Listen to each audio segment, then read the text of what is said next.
when we've done these. If you have any questions while we're going through them, just have me stop on that level so that you can see. I might explain what to do in that level, and then later on, if you're having trouble with that level, I can always I can always pause and wait at the end, and then you can make sure that your code on yours is correct and works correctly. Remember that as we're doing these, once we get to the very last level, that's the one, or the assignment level, that's the one that I'm not going to go through with you. I'm just going to explain the instructions, and then you're going to be required to go through that one on your own and complete that one on your own. So make sure that we're following along and listening as we are going through the levels, so that way if you have any questions on how to do any of those, that way by the time that we get to the end, you won't have a certain skill that you don't know how to do. All right. How do I keep up? For what? I mean, like, keep up with what you're doing on my end. You know? Just tell me to go ahead and wait. In all reality, the levels leading up to the very last one aren't super important. They're just practice levels. They're not graded. So like for this one, the assessment is going to be lesson 4, level 8. So that'll be the one that you actually turn in at the end. So if you're behind and you don't get 2, 3, 4, 5, 6, or 7, any of those done, or don't get them quite done, that's not going to hurt your grade. What's going to hurt your grade is if you don't get level 8 done. So you're only going to look at level 8? Correct. Is there levels after that? Yeah, I see another circle after that. Yep, there's challenge questions after that. So if you wanted to practice more, you could do those challenge questions afterwards to get any additional practice. There's also practice levels before that on level 7 too. Is that graded? Is that part of the assignment? No, that would just be extra levels for you to work on in case, say, level 8 was really hard for you. You could go back to level 7 and practice some more levels there that might be easier and help you practice your skills. And then you could go back to level 8, and maybe then after looking at it with new skills and fresh eyes, you might understand it better. And then say the skill was really easy for you and you want something that's a little more challenging. That's what the levels in level 9 are going to be for, is to challenge you a little bit further with the same types of skills. So as we go through, if you have questions, like I said, just feel free to stop me. But other than to really make sure that you understood the concept, there's really not a reason to stop. All right, so lesson 4, shapes and parameters. We're gonna kind of go into ellipses and rectangles a little bit more today. So in this lesson, students continue to develop a familiarity with GameLab by manipulating width and height of shapes that use to draw. All right, I'll just turn off the chat because we can't handle it. One second here, people.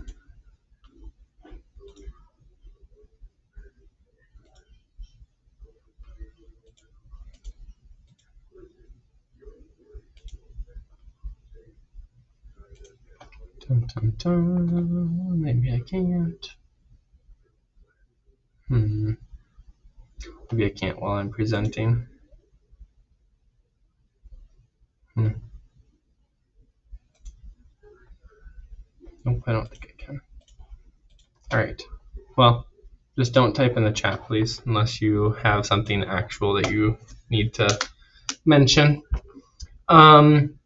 So the lesson kicks off with a discussion that connects expanded block functionality, meaning different sized shapes. So before we used circles and rectangles that were all pre-sized. They were 50 by 50. with the need for more block inputs or parameters, finally the class learns to draw with versions of ellipse and rectangle that include width and height parameters and uses the background block. Okay, so an extra piece of parameter is an extra piece of information passed to a function to customize it for a specific need. So we've got background color, ellipse, and rectangle, but this time in this lesson we're going to use width and height. So we can go ahead and press continue.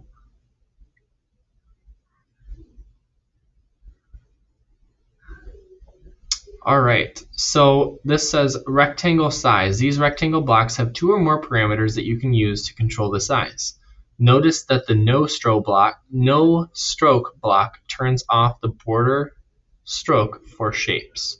So if we press run, these shapes are on our output window, but they don't have that black lined border around them, because on line 1 over in our workspace we put in no stroke. So what that does is it takes off that black outlined border around the shapes. So we might do that if we drew say blades of grass or a sun, and we didn't want it to have a black border around the outside of the sun. We would turn off that stroke. We would put that no stroke thing before it, and that would take away that black outline. So it says, look at the code and try to figure out how the last 2 inputs in rect work. So in the rectangle work. Change the numbers in the second rectangle to make the red rectangle longer than the blue one. Okay. So in this, we've got our blue rectangle is 100, 100. That's where it's being placed. Okay, and then the first 100 is the width. The second 100 is the height. So if we look at line 6, we're filling our color red, and we're drawing a rectangle at 250, 100, which is right here. And we can see that by the X and Y coordinates that show up underneath our show grid. And then it is a width of 100 and a height of 150. So in order to change it so that the red rectangle is longer than the blue one, we would need to change it to some number greater than 200. So this 150 would need to be changed to maybe 250. And I press reset and run, and now my red rectangle is longer than my blue rectangle by changing that last number on line 7 to 250.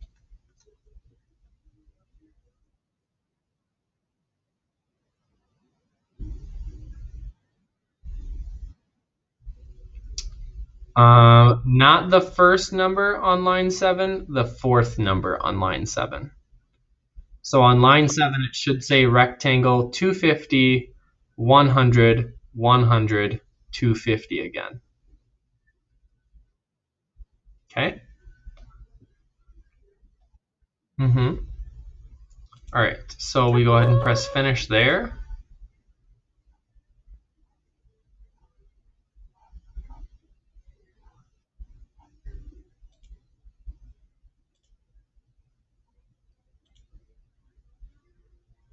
Actually, going to change this back to this one.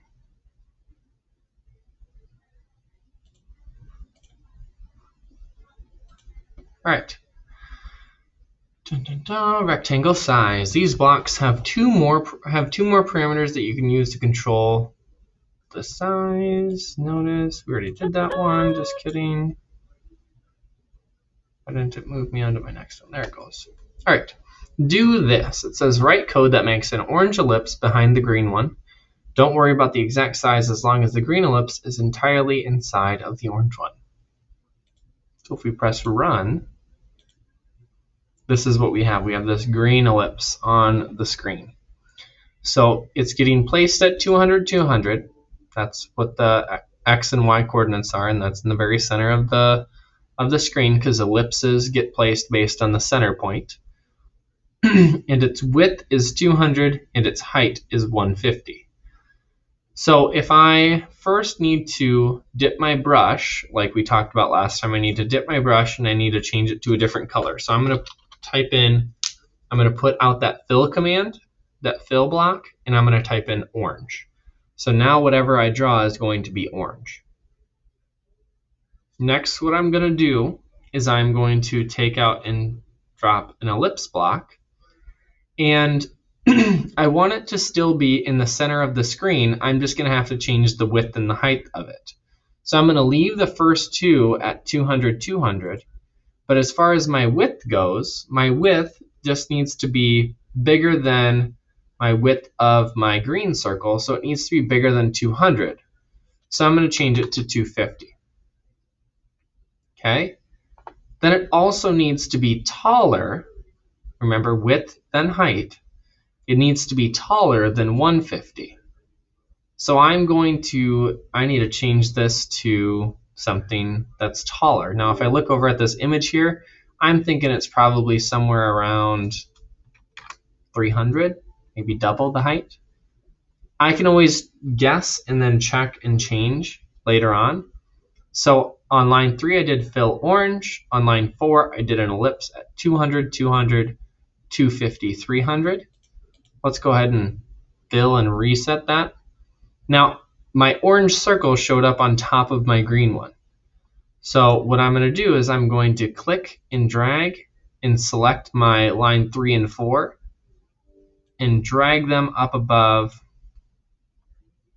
my green circle, and then press reset and run. So again, I just left click and drag and select my orange ellipse, or my orange fill color in my ellipse, that was the orange one, and then I click and drag and drop it up above on lines 1 and 2.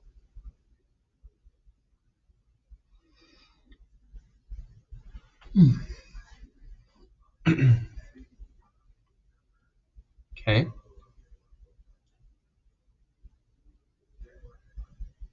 So we can go ahead and press finish there.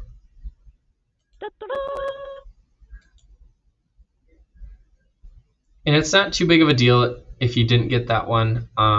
We can always come back to it if it's one that you want to complete later on. So if you fell behind a little bit, or if you fall behind while we're going through, we can always come back to them later, but just stay with the same level that we're on. And then we can always go back and you can always rewatch the video. And if you want to check and see what we did on each level and look at the solution that we came up with, you can always rewatch the video and just pause it when I show my screen and what the completed task is, or what the completed code is. All right, lesson 4, level 4, background. Sometimes you want to fill the entire screen with a color. For that, you can use background, and it covers everything on your screen with the color that you choose. So it says, run the code to see the background work.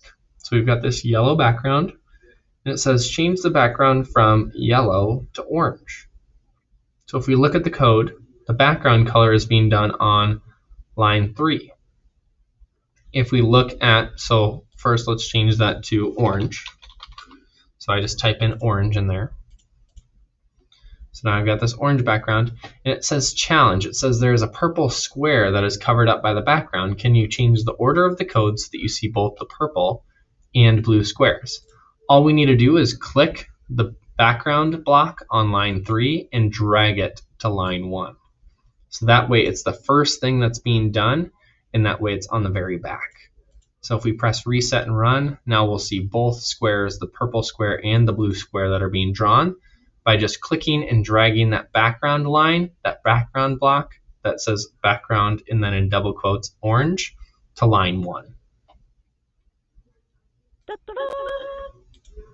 When you get that, you can go ahead and press finish.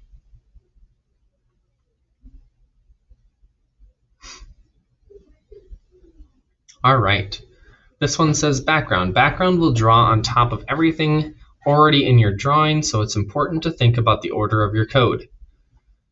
Use a background to make a black background behind the green circle. So I want it to go behind the green circle, so what I'm going to do is I'm going to take this background block in my toolbox and I'm going to drag it to above the fill green. I want to put it on line 1.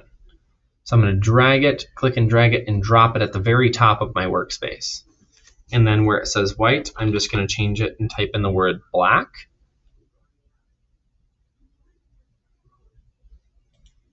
And then when I run it, I get this black background with the green circle on top of it. So again, I grabbed that background block, dragged it to the very top of my blocks, dropped it up there, typed in the word black where it said white, and then ran my code. That's all that we're doing for that one. That one was pretty easy.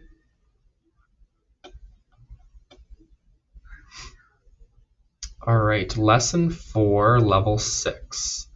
Debug using 4 parameters. The program uses the 4-parameter version of rectangle and ellipse to draw a simple scene. It says, do this. Debug this program and correct the error so that the grass extends across the entire bottom. Hint, you only have to change one number, which parameter makes your rectangle, the grass, wider. If we run, we see our rectangle not going across the top, and we want it to, or across the whole bottom. If we look at our code, they commented it for us. If we look, this is our x coordinate, our y coordinate, our width, and our height. So this 200, the third number on line 10 on that rectangle is at 200. It needs to be 400. That will get it to go all the way across the screen. So on line 10, I should have a rectangle block that says 0, 300, 400, 100.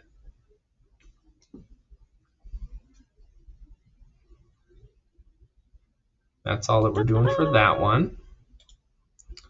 Level 7 is going to be a practice. What we're going to do is choose finish the scene, the activity C.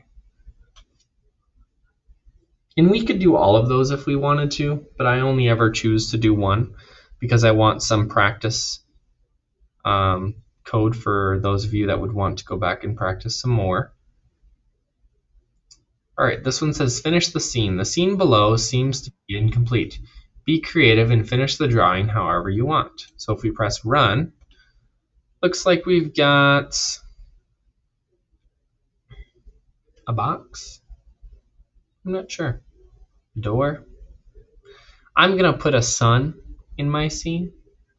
So what I'm going to do is I want to put a sun up here in the top right corner. And so what I'm going to do is I'm going to hover my mouse over the corner here, and I want to put it about right here. I want to put the center of it about right there. So if I look down here, I'll see an x and a y coordinate. So if that's where I want the center of my sun to be, my x coordinate is 367 and my y coordinate is 29.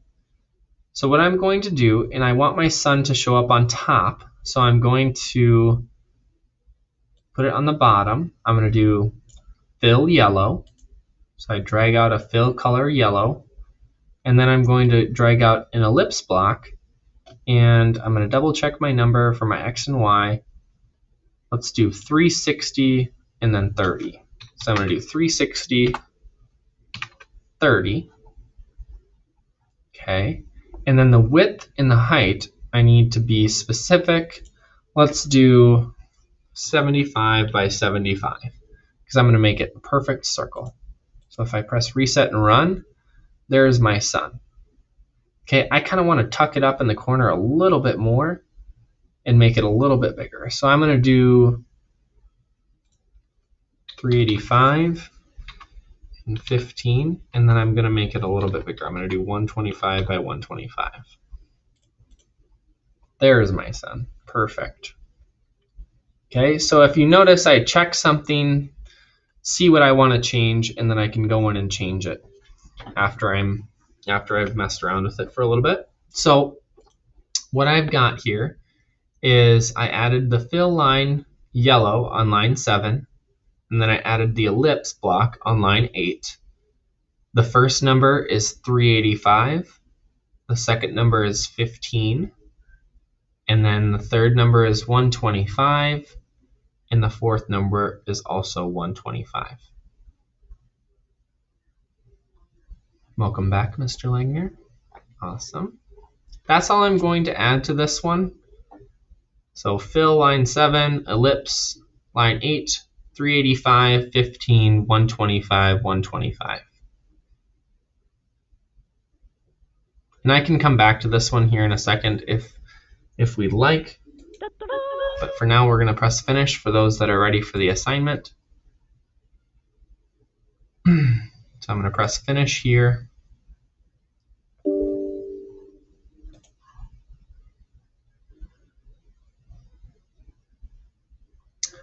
All right. So this one says debug using 4 parameters. Now that the grass is working, let's add a cloud to the sky. Unfortunately, it looks a little funny right now. It says debug this program to make the cloud wider than it is tall, like in the image. Hint, you'll need to change 2 parameters. Which ones set your cloud's width and height? So if I press run, I've got this wonky looking cloud. And I want it to look like this cloud over here on the right. And so I need to change 2 parameters. Now if I look at my code, this is where the cloud is being drawn, lines 12, 13, and 14. So if I had to guess at what lines of code I would be changing, it would probably be one of those 3. Okay, and in all honesty, probably one of these 2. And if the color is correct, it's probably going to be line 14 that we're changing. Okay, so if you remember from our lesson today, and you'll have to figure this out on your own, what 2 numbers or parameters should I be changing in order to get the width and the height of my cloud to be different? Okay, now as a helpful hint, I want to see if I can annotate. I don't think I can.